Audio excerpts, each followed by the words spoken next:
fourth quarter. They ran the ball 3 straight times. They hadn't had anything going on the running game. It's almost like they don't trust Sean Hill.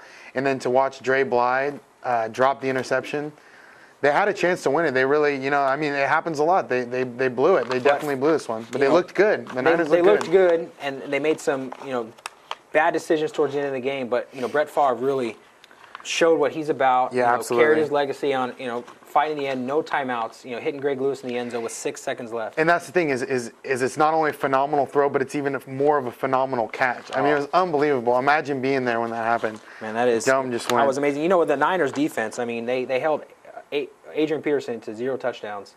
I think he only had 95 yards. But the big surprise for that game is Vernon Davis. I mean, where has he been? Yeah, and he was a first-round pick, an early first-round pick too. So it's actually kind of good to see a guy like that, who you thought you almost wanted to give the bus label to. Bring in Singletary, who's a great coach. I mean, from what you see, and to watch a guy like that evolve and all of a sudden become that receiving tight end. Well, I mean, he looks like he's on track. We've talked about the game. Let's take a look at the highlights. Yeah!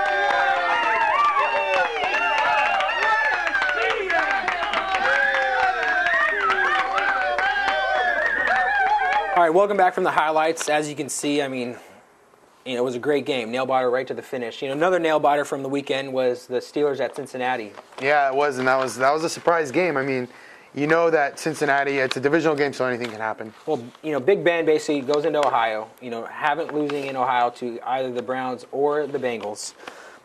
Really, the Steelers controlled the game for the most part. I mean, it's really the Steelers who shot themselves in the foot. I mean, they definitely lost the game. Big Ben throwing that interception to Jonathan Joseph for the touchdown. You have Limas Sweed who drops the TD in the end zone. I mean, gotta make that catch. Hits him in the chest. Gotta make lets that catch. It go. Great throw. They missed a field goal. I mean, when you look at the mistakes they made on offense and defense. They allowed the Bengals to come back in, but Carson Palmer, 2 key fourth down conversions. You have number 40 Leonard getting that key fourth down, keeping his knees up, that diving was huge. over That the was first down. That's the reason why he was on the cut list. I don't know if you watch that show Hard Knocks. He was one of those guys that could have been cut, and he made the cut, and he's showing why he's made that 53-man team. Well, the Steelers defensively, they held the Bengals to I think just 100 yards rushing, and they held Carson Palmer to 183 yards passing. Really, the Steelers for the most part did everything they could have to win the game. They sacked Carson Palmer twice. Cincinnati, no sacks. Yeah. So unfortunately. Unfortunately for the Steeler fans and Steeler organizations, they lost a game they should have won. I'm glad I can't stand the Steelers as much as I can't stand the Niners. And I don't know if I hate the Steelers more than or the Steeler fans. I just cannot stand. Steeler fans. The greatness of the Steelers. No, they really are. And it's funny. It's on the East Coast. Yeah, California Steeler fans. Bandwagoners. Yeah, get out of here. Come wear the silver and black. Take the Cowboy fans with you also. And the Niner fans and the whole Niners team. All right, so this past weekend, we went over those great games. I wish that I was at a game where I got to see that type of stuff. In fact, I was at a game where I left in the fourth quarter to go start barbecuing early, and someone emptied our coolers. Wow. To top it off, watching that kind of game, all the expectations, all the hopes. And they stole our raw chicken also. Our raw chicken, our water, 30 beers, and our tri-tip.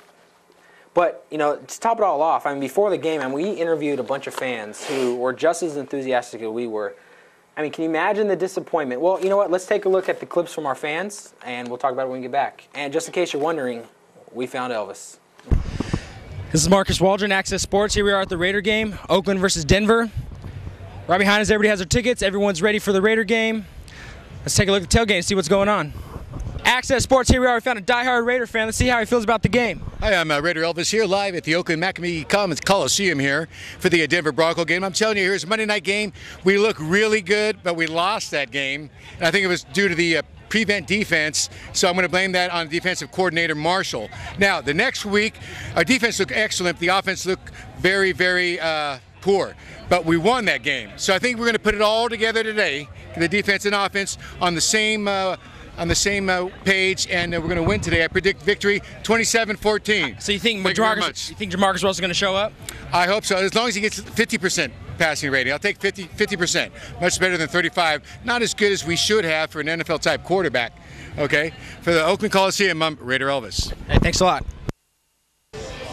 Here we are with members of the original Black Hole. Make some noise!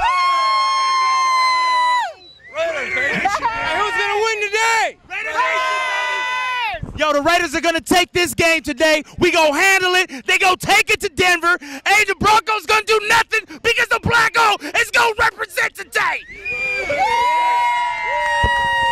Hey, thanks. Welcome back. As you can see, we met Elvis. We found him. He believes He looks good for being dead for all those years.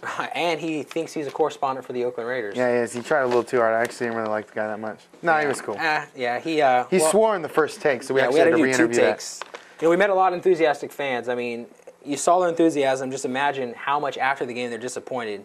Not as disappointed as I was to come back to 2 empty coolers, but I mean, it was a horrible game. I mean, I like to think that the Broncos are the ones that stole all the rest of the meat and beer. I think they were Bronco fans. They probably were Bronco fans. I'm hoping. They had to feed their horses. It's never happened before. You know, the Raiders' defense, when you look at the game, I mean, they held Kyle Orton to 157 yards and 1 TD. He was only passing for just about 50%. However, you know, just like we said last week, where the Raiders need to shut down the run. I mean, Buckhalter and Noshawn Moreno had a field day. Rushed for 208 yards. I mean, 198 yards themselves, 1 touchdown.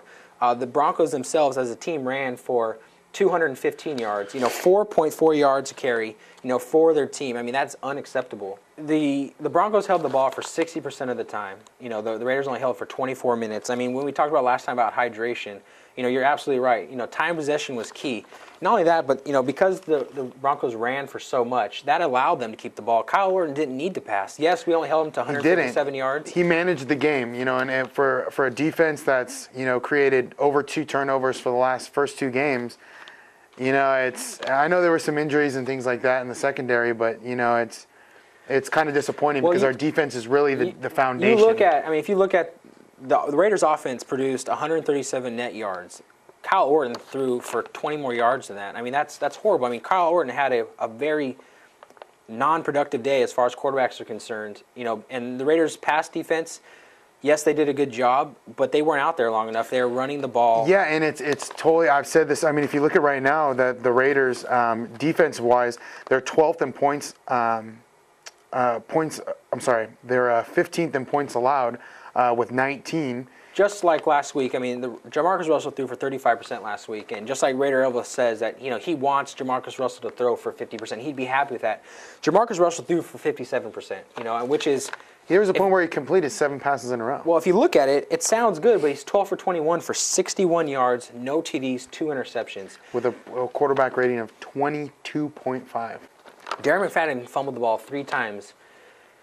You know, we make so many mistakes. I mean, a lot of people want to pin it on Jamarcus Russell, but, you know... We don't know. I mean, we don't know if it's the wide receivers misrunning routes or... I mean, it does seem like he sells the ball over their head, but are they supposed to be 4 feet, you know, more down the field? Well, I mean, it's really... You have 2...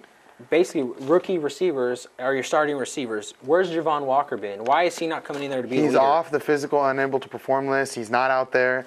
You know, and what's even getting more odd is the guy is, every week, the guy is out there talking to the media and saying he's frustrated because he's out there looking at the other wide receivers and, you know, figuring out things that they're doing wrong, yet there's got to be something that me and you and no one else knows. I can do nothing. You know, we talked about a little bit ago about how the Raiders defense the secondary has not had really a chance to prove themselves. Well, next week against Houston, you're looking at a team that has really not rushed the ball at all. I mean, they do not have a rushing TD yet. However, their pass offense is amazing right now. I mean, Matt Schaub is passing the ball all over the field. In his last 2 games, Matt Schaub has passed for 300-plus yards in both those games. Yeah, he had a little shaky start, but, you know, right now they're 11th in points going into this game against the Raiders. The one thing that kind of blinds me is they're 30th in rushing. And Steve Slayton, I mean, if you look at him last year, we kind of contained him. We did a decent job. But for them to not be able to run the ball and throw the ball, I mean, I guess that's what happens when you have Owen Daniels and Andre Johnson. He's doing a great job, and the offensive line's doing a great job, too, at pass protection. Houston last week played Jacksonville, which we both picked Houston to win, beat Jacksonville, and Jacksonville won. Well, let's take a look at those highlights. Yeah!